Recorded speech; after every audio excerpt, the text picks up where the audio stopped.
Ya, pendengar, ada Govinda dengan hal hebat ya telah membawa kita ke pukul 13 waktu Indonesia Barat. Segera kami hadirkan ke ruang dengar Anda warta berita daerah dalam bahasa Minang untuk siang hari ini.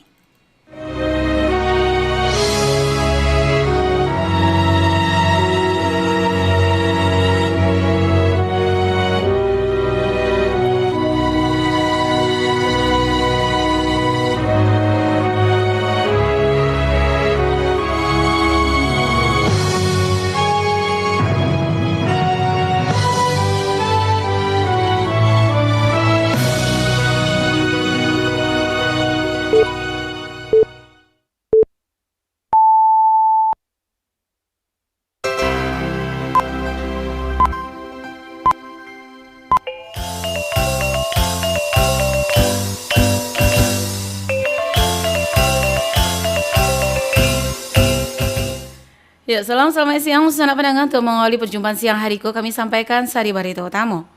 Badan Nasional Penanggulangan Bencana BNPB memastikan masyarakat nan alah menempati hunian sementara. Julukan The Dreamland of Sumatera kian malake pada kota Bukit Tinggi setelah kotako sukses menyabet penghargaan internasional. Buletin Berita Minangko dibacakan De Survio Dila.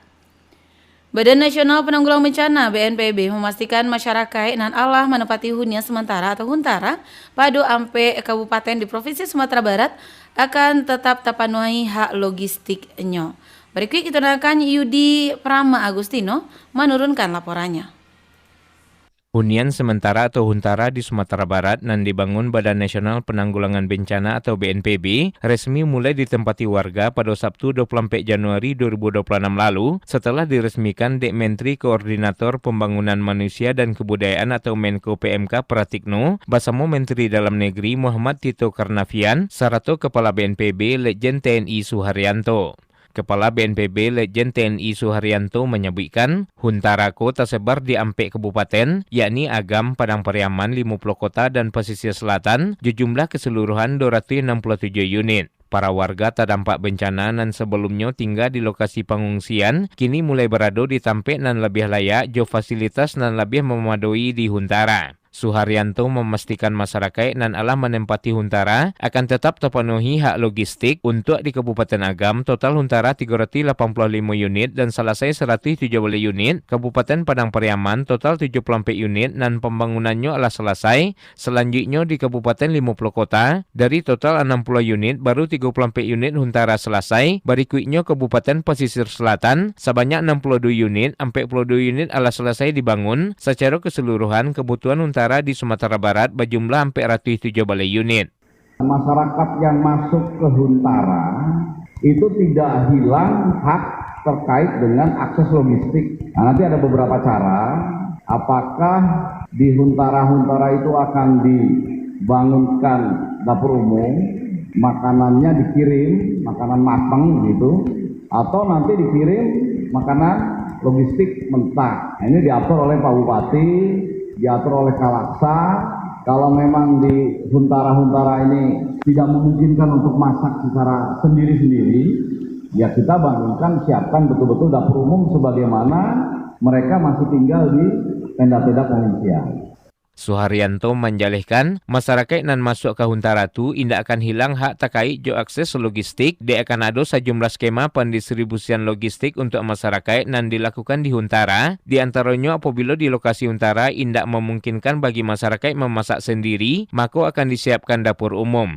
Ada sejumlah cara apakah di huntara akan dibangun dapur umum sehingga makanan matang dikirim pada setiap hunian atau nanti dikirim logistik makanan mentah. Hal tu bakal diatur Bupati atau Kalaksa BPBD pada masing-masing daerah. Yudi Prama Agustino melaporkan. Pemerintah Kabupaten Agam bersama perwakilan Bank Indonesia Sumatera Barat menggelar sekolah lapangan bagi pelaku usaha mikro kecil menengah UMKM untuk mencapai pemulihan terdampak bencana hidrometeorologi di daerah itu. Kepala Dinas Koperasi Usaha Kecil Jo Menengah UKM ya, Agam maksud kami, Henry Malso menyatakan sekolah lapangan diadakan di Kecamatan Matur untuk pelaku UMKM. Henry Malso melanjutkan sekolah lapangan itu bekerja sama dengan Bank Indonesia Sumber dan merupakan program dari Nagari untuk Nagari atau Daun. Edri Malson menambahkan Pemkab Agam Tari bersinergi dengan pemerintah pusat dan provinsi dalam mendukung kebangkitan UMKM serta pemulihan ekonomi daerah. Berita selanjutnya di sana, julukan The Dreamland of Sumatra kian malake pada kota Bukit Tinggi setelah kotaku sukses menyabet penghargaan internasional sebagai kota pariwisata terbersih se-Asia Tenggara di Cebu, Filipina. Berikut laporan Irsyad. Kota Bukit Tinggi meraih prestasi internasional sebagai kota pariwisata terbersih di Asia Tenggara dalam ajang penghargaan yang digelar di Provinsi Cebu, Filipina. Kabar membanggakan disampaikan Wakil Wali Kota Bukit Tinggi Ibnu Aziz ketika memberikan sambutan dalam acara Festival Cerdas Quran 2026 di RRI Bukit Tinggi. Dirinya menjelaskan bahwa Wali Kota Bukit Tinggi Muhammad Ramlan Nurmatias telah berangkat langsung ke Filipina guna menerima penghargaan bergengsi itu. Ibnu menyampaikan rasa syukur kepada Allah Subhanahu wa Ta'ala atas kepercayaan dunia internasional terhadap standar kebersihan dan sistem pengelolaan pariwisata di kota kelahiran Bung Hatta itu. Menurutnya, pencapaian luar biasa semakin memperkuat citra Bukit Tinggi sebagai pusat pariwisata sekaligus destinasi impian di Pulau Sumatera. Dikatakan bahwa pengakuan dari negara-negara di Asia Tenggara merupakan bukti nyata bahwa kualitas lingkungan Bukit Tinggi telah memenuhi standar global. Selain Bukit Tinggi, terdapat hampir daerah lain di Indonesia yang juga mendapatkan undangan serupa, yakni Kota Malang, Kota Surabaya, Kabupaten Gianyar, Jawa Timohon. Jadi kita bersyukur kepada Allah Ta'ala, ternyata dunia internasional, khususnya yang ada di Asia Tenggara, mempercayai kita sebagai kota pariwisata dan juga pariwisatanya bersih, alhamdulillah. Kita doakan mudah-mudahan dengan prestasi ini, Bukit Tinggi akan semakin mengokohkan dirinya sebagai the city of tourism, sebagai kota wisata, dan bahkan sebagai the dream land of Sumatera, daerah impian di Pulau Sumatera. Prestasi itu diharapkan menjadi motivasi bagi pemerintah daerah dan masyarakat untuk tarih menjaga kualitas lingkungan demi mempertahankan daya tarik Bukit Tinggi sebagai destinasi impian di Pulau Sumatera. Irsyad melaporkan. Menteri Pekerjaan Umum PU Dodi Hanggodo meninjau Pasar Serikat C Batu Sangkar atau Pasar Atas, Kabupaten Tanah Datar. Pada kesempatan itu, Dodi mengungkapkan bahwa rencana pembangunan Pasar Serikat C tersebut sepenuhnya menggunakan APBN atau dana pusat. Dodi menjalihkan Kementerian PU akan segera membangun kembali Pasar Serikat tersebut apabila semua persyaratan terpenuhi, termasuk relokasi pedagang. Berikutnya di sana, Ikatan Keluarga Pasaman Barat IKBP Jaya mendukung langkah penegakan hukum dalam pemberantasan aktivitas penambangan emas tanpa izin atau PETI di wilayah tersebut. Berikut laporan Alwan Ahmad Fauzan. Ikatan Keluarga Pasaman Barat IKPB Jaya mendukung penegakan hukum terhadap aktivitas penambangan ameh tanpa izin atau PETI di wilayah tersebut. Hal itu disampaikan Ketua IKPB Jaya Gontam Yusuf saat konferensi pers pernyataan sikap IKPB terhadap aktivitas PETI Pasaman Barat di Jakarta, bahwa pihaknya sebagai bagian dari organisasi masyarakat menilai bahwa aktivitas PETI di wilayah Pasaman Barat harus diberantas hingga tuntas. Menurut Gontam Yusuf, aktivitas PETI di Pasaman Barat sejatinya telah merugikan dari sisi lingkungan hidup hingga masyarakat nan barado di sekitarnya. Karena itu, Ketua IKPB Jaya Gontam Yusuf menilai pandangan ini bukanlah semata-mata untuk memperkeruh suasana, namun guna menjaga kehidupan sosial dan kini kota dampak akibat adanya aktivitas PETI secara ugal-ugalan di Pasaman Barat kini ko. Ikatan Keluarga Pasaman Barat atau IKPB Jaya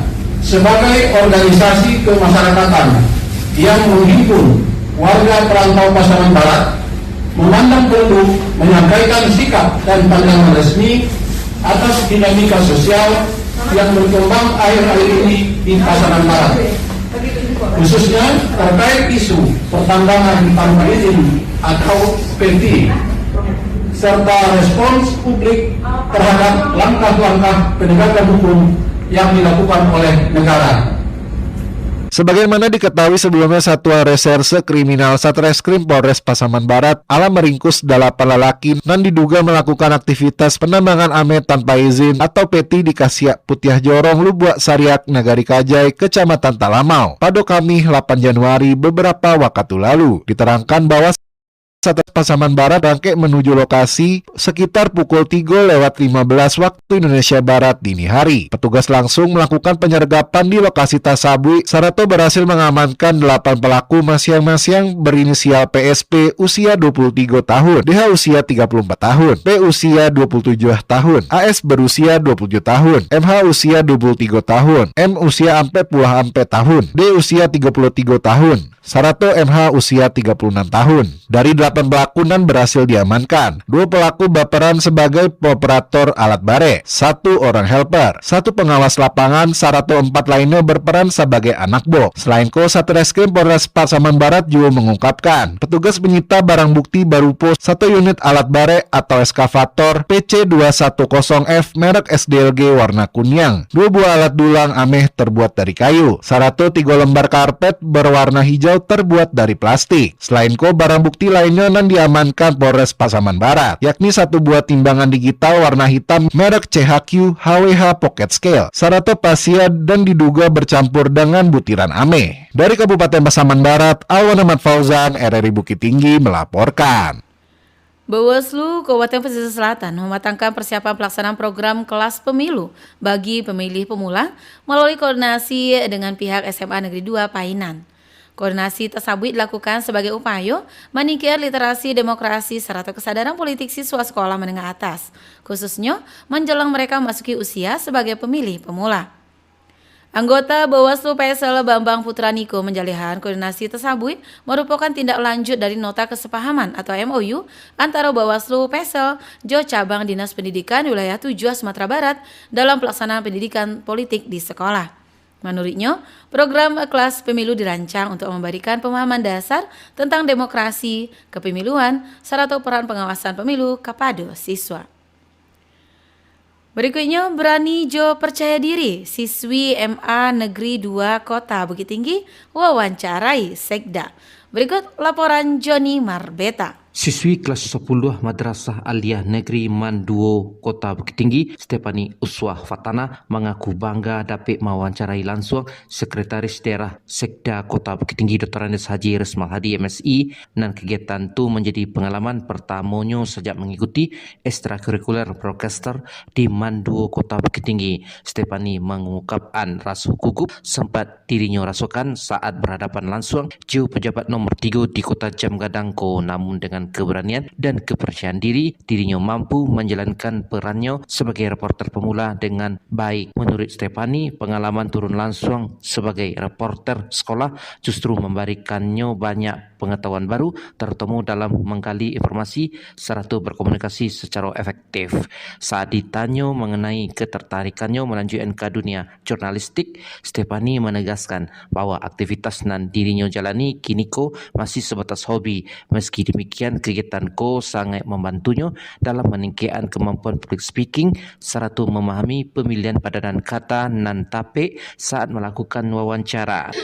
Sejujurnya Pak, izin menjawab, saya Stephanie dari Man 1 Kota Bukit Tinggi. Asalnya dari Padang Luar Pak. Walaupun terasa deg-degan, tetapi saya yakin kebenarannya itu nomor 1 dalam mewawancara ini Pak. Saya yakin dengan saya bisa mewawancara ini, saya mendapatkan banyak informasi, terlebih untuk saya dan juga untuk rekan-rekan saya semuanya Pak. Apakah nanti ada minat masuk ke jurusan jurnalistik atau mungkin sebaliknya? Bagi saya Pak, jurnalistik hanyalah sekedar hobi bagi saya. Tetapi jika saya ingin memperdalam lagi dalam jurnalistik ini, mungkin saya akan mengikuti kelas khusus, tapi saya tidak menseriuskannya Pak. Karena ibu saya kurang setuju jika saya serius pada jurnalistik. Kesulitannya mungkin dalam menyampaikan. Iya, mengantar kalimat Pak, benar sekali. Karena banyak sekali kalimat pemborosan kata yang sering saya gunakan dalam wawancara Pak. Entah itu untuk pemenuhan menit atau pemenuhan dalam kalimat bertanya gitu. Stephanie menilai pengalaman itu sebagai momen luar biasa dan berharga dalam perjalanan belajarnya sebagai siswi kiniko di Man 2 Kota Bukit Tinggi. Juni Marbeta mengabarkan untuk berita Minang pada siang hari ko. Sekian berita daerah Pasar Minang untuk siang hari Minggu 1 Februari 2026.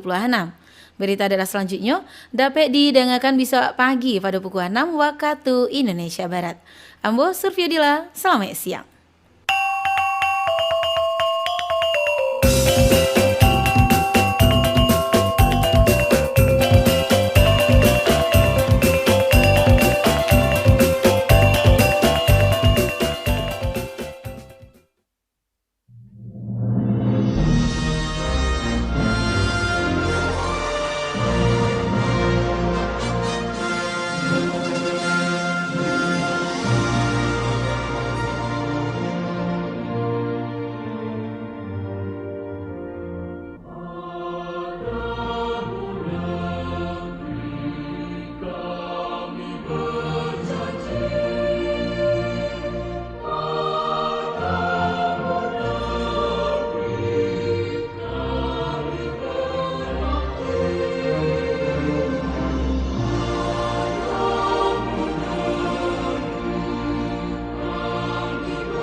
Anda masih bersama Pro 1 RRI Bukit Tinggi, 97,2 FM, kanal informasi dan inspirasi.